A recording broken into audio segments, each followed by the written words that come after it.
Today we're discussing planes, flight over a supposed ball, and highlighting the absurdity that it is. Obviously, on a ball, there's no such thing as a straight level line. On a ball, level flight is arced. It's curved. So let's call the North Pole point A. Let's call Canada point B. So on a level flight, supposedly on the globe, there's going to be massive changes and curve encountered, okay, over those distances. So of course the flight will be arced as the plane goes around the ball, supposedly at the same elevation. But of course it won't be a straight line because it'll go in space. So it's arced and it's going around the ball supposedly at the same elevation, okay? Or that's what we're told. But this is where it all falls to pieces. Now, first up is the SR-71, the fastest plane on Earth. Top speed was 2,193 miles an hour approximately.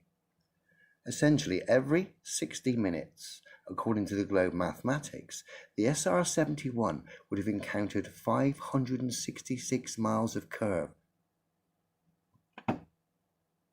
I'll break that down. Every single minute, according to the Globe, the SR-71 would encounter 49,881 feet of curve, supposedly.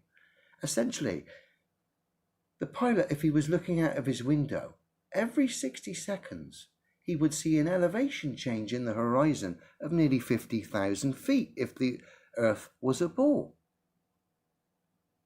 It's ridiculous, obviously. Now, we'll break that down to a second before we go to a commercial aircraft.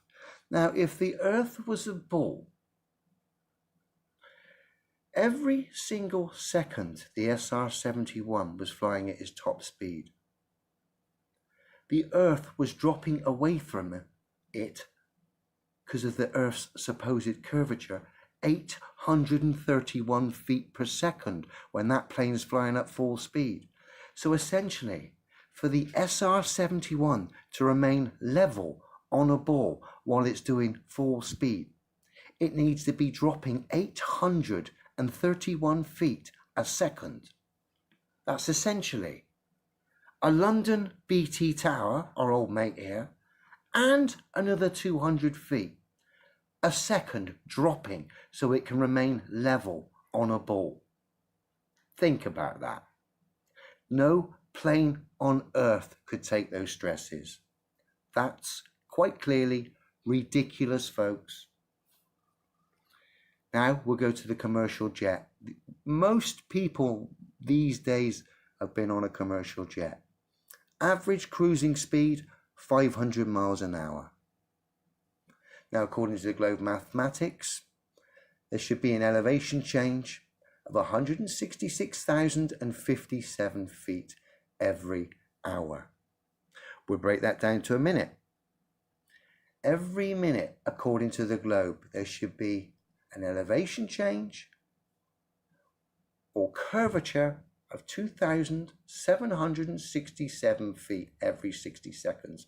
So if you were in a commercial jet and the next time you've done it, or when you did it last, according to the Globe, when you would have looked out that window, if you'd have gazed out that window for more than 60 seconds, you would have seen the horizon change by an elevation of 2,767 feet, according to the Globe.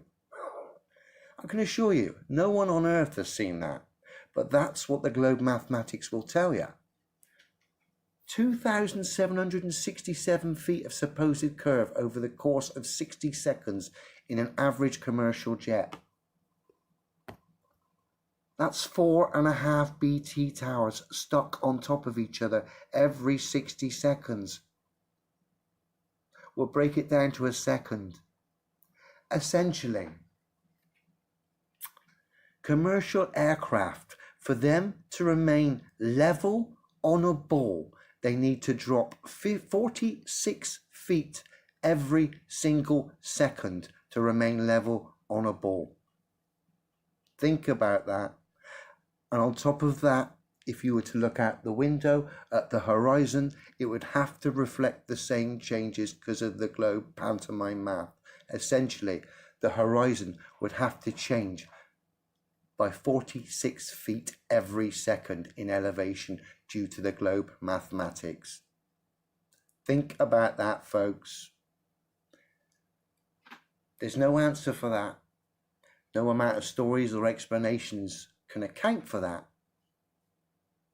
There's only one logical explanation. These aeroplanes are flying on a level plane.